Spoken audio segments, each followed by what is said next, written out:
देख रहे हैं इन डार्क राजकुमार के साथ। तो चलिए बढ़ते हैं आज की कहानी की ओर। दोस्तों, आज की ये घटना हमारे गांव के जस्ट बगल से गुजरने वाली एक सड़क की है, जो आज भी इस घटना से मशहूर है। कहते हैं कि इस सड़क पर कुछ हादसे जन्म लेते हैं, और ये बात कहीं ना कहीं सही भी है, क्योंकि सड़क एक ऐसी ही जगह होती है जो घटनाओं को जन्म देती है। लेकिन एक दो हादसों के कारण यह सड़क भले ही श्रापित न बनी हो, मगर जब यह सड़क खुद एक्सीडेंट को जन्म दे तो फिर इसे क्या ही कह सकते हैं। सड़क पर पड़ने वाली धूप ने इस माहौल को काफ़ी गर्म बना रखा था। गर्मी का माहौल इस कदर हावी था कि घर से बाहर निकलना बिल्कुल आसान नहीं था। धूप का कहर इस कदर मंडरा रहा था कि अब तेज तेज चलने वाली हवाएं भी बंद हो चुकी थी। एक गाड़ी काफ़ी स्पीड के साथ उस हाईवे के ऊपर से गुजर रही थी, और गाड़ी अब इतनी रफ्तार में थी कि उस खतरनाक मोड़ का उन्हें कोई अता पता तक नहीं था। धीरे धीरे गाड़ी का संतुलन इस कदर बिगड़ने लगा कि गाड़ी को रोक पाना अब लगभग नामुमकिन हो चुका था। अचानक गाड़ी तेज गति से चल रहे एक ट्रक से टकरा गई, और गाड़ी कचूमर बनकर पास में बने जंगल की ओर धंस गई। गाड़ी की रफ्तार इतनी ज़्यादा थी कि जब ड्राइवर का एयरबैग बाहर निकला तब भी उसके शरीर पर इतनी चोट लग चुकी थी कि उसकी हालत काफ़ी नाजुक होने लगी। काफ़ी समय बीत चुका था। उस भयानक धूप के माहौल में कार के अंदर लेटा हुआ वह ड्राइवर जंगल के अंदर ही लेटा रहा। उसे सन्नाटे में डूबे हुए उस जंगल के अंदर कोई भी इंसान जाने की हिमाकत कैसे कर लेता। लेकिन वहीं ट्रक वाला, जो एक जिंदा दिल इंसान था, जिसके शरीर पर भी काफ़ी चोट लग चुकी थी, लेकिन इसके बावजूद वह अपने ट्रक से बाहर निकला और अपने पैर को घसीटते हुए उस आदमी की तरफ चल पड़ा। उसी हाईवे के पास एक छोटी सी खाई बनी हुई थी, और उस खाई के अंदर वो आदमी औंधे मुँह जमीन पर पड़ा था। लेकिन वो दिलदार ट्रक ड्राइवर उसके करीब पहुंचा, और उसी वक्त उस कड़कड़ाती धूप के माहौल में मैं अपने घर से बाहर निकला तो मेरी नज़र पास में बनी झाड़ू की तरफ गई, तो मैंने देखा कि एक आदमी मुझे अपनी मदद के लिए आवाज़ दे रहा था। और जब मैं उसके पास पहुंचा तो उसकी गंभीर हालत को देखकर मेरी तो रूह कांप उठी, क्योंकि मैंने देखा कि उनमें से एक आदमी का आधा पैर कट चुका था, तो वहीं वो ज़मीन पर पड़ा हुआ आदमी ज़ोर ज़ोर से चिल्लाता जा रहा था। मैंने तुरंत ही अस्पताल में फ़ोन लगाया और जल्द से जल्द एक एम्बुलेंस को बुलाया। शायद उस दिन उन लोगों की किस्मत वाकई काफ़ी अच्छी थी, और समय रहते मैं उनके पास पहुंच गया, और फिर उन दोनों को जल्द से जल्द अस्पताल पहुंचाया गया। और जब उन दोनों को अस्पताल पहुंचाया गया तब जाकर मुझे पता चला कि अब उनकी हालत में काफ़ी ज़्यादा सुधार है। मुझे ये सुनकर काफ़ी हद तक राहत की सांस मिली। ये पहला हादसा था जो उस सड़क पर एक भयानक रूप लेकर प्रदर्शित हुआ था। हालांकि अभी तो सिर्फ ट्रेलर था। रात होने के बाद धीरे धीरे वो हाईवे और भी खुखार होने वाला था। उस हाईवे पर धीरे धीरे डर ने अपनी दस्तक देना शुरू कर दिया। कुछ दिनों तक सब कुछ एकदम सही चलता रहा, लेकिन एक खुखार हादसे ने इस हाईवे को पूरी तरह घटिया साबित कर दिया। और इस बार का समय दिन का नहीं बल्कि रात का था। रात के लगभग 1 बज रहे थे, और चारों तरफ जोरदार सन्नाटा पसरा हुआ था। बाइक पर सवार मयंक नाम का एक लड़का अपने मजे में बाइक को चला ही रहा था कि अचानक उसे ऐसा लगने लगा कि सामने से सड़क टूट चुकी है, जिस कारण उसने अपनी बाइक को साइड में लगाया। और जब सामने से सड़क को देखने लगा तो वो एकदम हैरान रह गया, क्योंकि इस बार उसने देखा कि वो सड़क तो बिल्कुल सही थी, न ही उसके ऊपर कोई खरोंच थी और न ही कोई दरार। लेकिन जिस समय मयंक अपनी बाइक पर बैठा हुआ था तो उस वक्त तो ऐसा ही लगा कि सामने की तरफ से यह सड़क एकदम टूटी फूटी है। लेकिन जब वह नीचे उतरकर सड़क का हाल देखने लगा तो वो एकदम सही था। बाद में उसने इस पर ज़्यादा ध्यान नहीं दिया और अपनी बाइक पर बैठ गया। बाइक के ऊपर बैठते ही मयंक बाइक को फुल स्पीड से भगाने लगा, लेकिन तभी एक सफ़ेद चादर उसके मुंह के ऊपर चढ़ गई, जिस वजह से उसे सामने का नज़ारा बिल्कुल भी ना दिख सका। उसने अपनी बाइक में ब्रेक लगाना चाहा, लेकिन उस वक्त पता नहीं बाइक को ऐसा क्या हुआ कि वो चाहकर भी बाइक को रोक पाने में असमर्थ था। उस वक्त मयंक ने अपने एक हाथ से उस चादर को हटाया, लेकिन तब तक बाइक का संतुलन इस कदर बिगड़ चुका था कि वह चाहकर भी इसे सही नहीं कर पाया। और जब उसने अपनी आंखों से सामने का नज़ारा देखा तो उसे 4 औरतें खड़ी दिखाई दी, जो मयंक की तरफ देखकर एक डरावनी मुस्कान दे रही थी।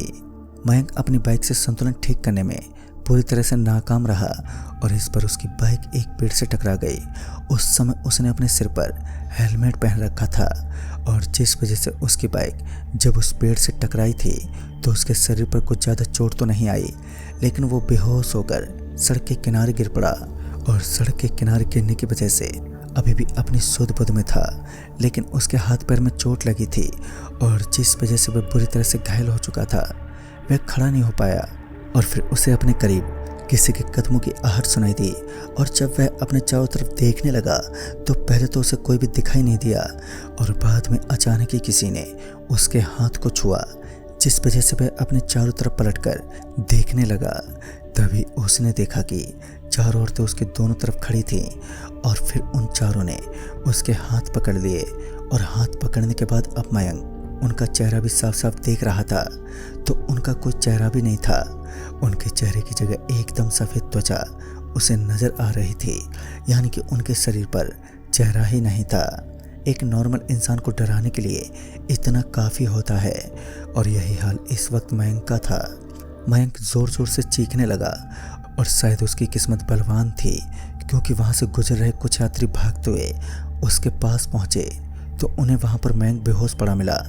उन्होंने तुरंत ही मयंक को उठाया और फिर उसे लेकर वहाँ से एक अस्पताल में पहुँच गए।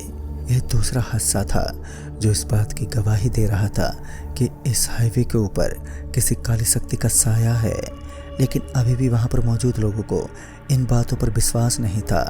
उन्हें यही लग रहा था कि यह लोगों के द्वारा बनाई गई कुछ अनजानी और बहकी बहकी बातें हैं और इन बातों पर विश्वास करना भी इतना सही नहीं था, क्योंकि इंसान तभी इन चीज़ों पर विश्वास करता है जब या तो वो उन्हें अपनी आंखों से देख लेता है या फिर यह घटनाएं उसके किसी घरवाले के साथ होती हैं।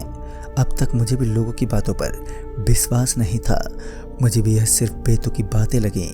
लेकिन कहते हैं ना कि धीरे धीरे हकीकत जब लोगों के सामने आती है तो फिर उनका व्यवहार भी उन्हीं की तरह हो जाता है जिनके साथ ये हादसे होते हैं। एक रात जब मैं अपने घर से बाहर गया हुआ था, उस दिन मैं अपने दोस्त की शादी में था और लगभग रात के 11:30 बज चुके थे। तब जाकर मुझे ध्यान आया कि कल तो मुझे किसी ज़रूरी काम के लिए अपने पापा के साथ में हिमाचल प्रदेश के लिए रवाना होना है। तब जाकर मैं अपनी बाइक स्टार्ट करता हुआ वहाँ से निकलने लगा, लेकिन तभी मेरा दोस्त मेरे पास पहुँचा और बोला, अरे भाई इतनी जल्दी अपने घर क्यों जा रहे हो? अभी तो तुम शादी में ठीक से रुके भी नहीं हो। आज तो तुम शादी में आए हो तो पार्टी एंजॉय करो। फिर मैंने अपने दोस्त को समझाते हुए कहा, अरे यार मैं परसों आता हूँ ना, और वैसे भी कल मुझे किसी ज़रूरी काम के लिए हिमाचल जाना है और अब मुझे काफ़ी देरी भी हो चुकी है। अब मुझे जल्द से जल्द यहाँ से निकलना चाहिए। फिर मैं अपनी बाइक स्टार्ट करते हुए वहाँ से निकल पड़ा और जब मैं उसके घर से निकला था तो रास्ता एकदम गहरे सन्नाटे में डूबा हुआ था। चारों तरफ अंधेरे के माहौल ने चांद को भी अपने अंदर छुपा रखा था, लेकिन जब मैंने एक नज़र आसमान की तरफ डाली तो मैंने देखा कि आसमान में आज काले काले बादलों का साया एकदम सर चढ़कर बोल रहा था। चारों तरफ सन्नाटे के साथ साथ सड़क के ऊपर किसी भी गाड़ी या बाइक का नामो निशान नहीं था। ऐसा लग रहा था मानो यह चमकदार हाईवे शमशान बन गया हो। अभी मैं अपने दिमाग के अंदर कुछ बातें सोच ही रहा था कि अचानक उस हाईवे के ऊपर से एक ऐसी चीज़ वो इतनी तेज़ी से मेरी बाइक के पास से गुजरी कि मैं उसे देख पाने में बिल्कुल भी नाकामयाब रहा। मैंने पलक झपकते ही उसकी तरफ देखा मगर वह मुझे दिखा ही नहीं। मैं कुछ पलों के लिए एकदम शॉक्ड रह गया।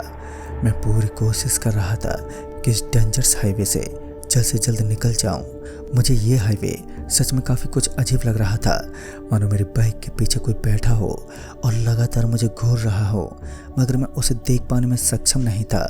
धीरे धीरे मेरी आंखें पता नहीं क्यों मगर अपने आप ही झपकने लगी। मुझे अपनी आंखों में काफ़ी ज़ोरों की जलन महसूस हो रही थी। बार बार मेरी आंखें बंद होने लगी, जिस वजह से मैंने सही मौके पर अपनी बाइक को साइड में लगाया और फिर वहीं पर खड़ा हो गया, क्योंकि मैं अच्छे से जानता था कि इस हाईवे पर आंखों के सामने कुछ भी आ जाने से या फिर कुछ और गड़बड़ी होने की वजह से ऐसे काफ़ी सारे किस्से हो चुके हैं जिस कारण भयानक एक्सीडेंट ने जन्म लिया है। मैंने अपनी बाइक को अभी साइड में लगाया ही था कि अचानक से मुझे यहाँ कोई अपने सामने की तरफ से आता हुआ दिखा।